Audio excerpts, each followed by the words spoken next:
एक तरफ यदि आरक्षण होगा, दूसरे तरफ जाति जनगणना, तो तीसरी तरफ वक्त भी होगा। आर पार की युद्ध होगी, लड़ाई होगी। साबुद्दीन जी आ जाते हैं चुनाव लड़ने, तो कभी अंधे अकबर, कभी कोई, कभी मुफ्ती मोहम्मद सईद। आप दूसरों के घर को अच्छा लगता है। ये जो 100 लाख करोड़ का जो जमीन है मोदी जी, इस पर निगाह को छोड़ दो। ये तो अल्लाह का है, इसको एयरपोर्ट बना दिया। तुम्हारी औकात नहीं हुई आज तक एक बार निफाज तो कुछ कर लो। मोदी जी हमारे हाथ से मुल्क चले गए। श्रीलंका का रास्ता बंद हो गया, बांग्लादेश का रास्ता बंद हो गया, ताइवान और वियतनाम चीन ने अपने मुट्ठी में ले लिया। भूटान का मंत्री चीन में जाके बैठता है और दुनिया के इतिहास में पहली बार, जब कभी इंदिरा गांधी थी, नेहरू थे, सरदार पटेल थे, लाल बहादुर शास्त्री थे, जिसने कहा था जय जवान जय किसान, किसी ने इस मुल्क की ताकत के तरफ देखने की हिम्मत की तो इंदिरा गांधी ने कड़ा जवाब दिया करता था, आप दुनिया के उतने कमजोर प्राइम मिनिस्टर निकले कि आप जाकर के डर से सरेंडर करते हो ट्रंप के पास, और मेरी बेटी के कमर में रस्सा लगा के हमारे मुल्क में ले आता है। हमारी औकात नहीं होती है इस मुल्क में कुछ बोलने की।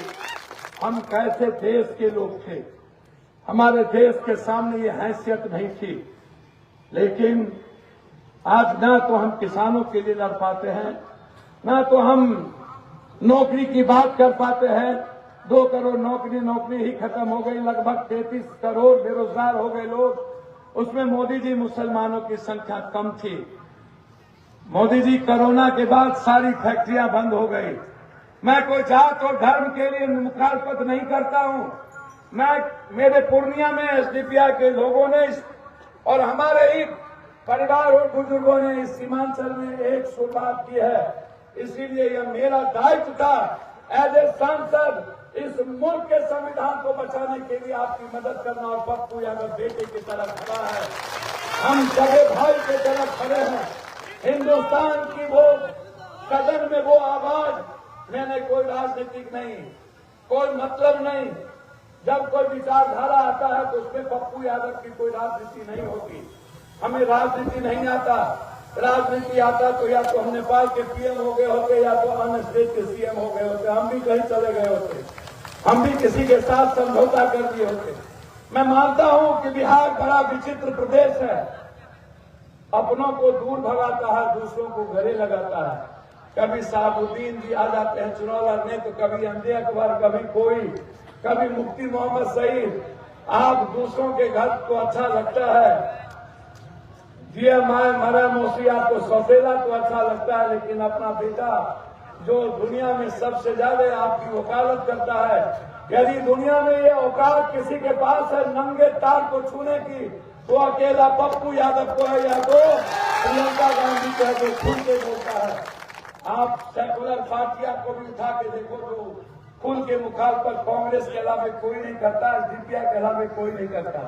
आप खुल के उठा के देखो, एक भी सेकुलर पार्टियां कोई नहीं करती है मुखालफत। इसीलिए आज पप्पू यादव, चाहे आरक्षण का सवाल हो, जाति जनगणना, चाहे वक्त का, चाहे किसी भी चीजों का, ये वक्त, ये जो 100 लाख करोड़ का जो जमीन है मोदी जी, इस पर निगाह को छोड़ दो। ये तो अल्लाह का है, इसको क्यों मुसलमान मानते हो? ये किसी मुसलमानों का मोदी जी नहीं है, ये तो अल्लाह का वक्त है। जहां से दुनिया और तालीम बदलने की तैयारी होती है, यहाँ सियासत नहीं होता है। इस वक्त में मोदी जी कभी कभी धर्म को तो बख्श दो, कुंभ को तो नहीं बख्शे, कम से कम भक्त को तो बचने दो। मोदी जी, कुंभ में भी हमारे भगवान को आपने नहीं छोड़ा। 140 साल का कुंभ कह करके, जबकि 12 साल के बाद कुंभ लगता है। कुंभ के पानी को दुनिया का सबसे गंदा पानी बन गया। आस्था की चीज थी, कुंभ मेरा था, जिंदगी मेरी थी, भगवान मेरा है, इबादत मेरा है। मोदी, तुमने तो जबरदस्ती भगवान बनने का प्रयास किया।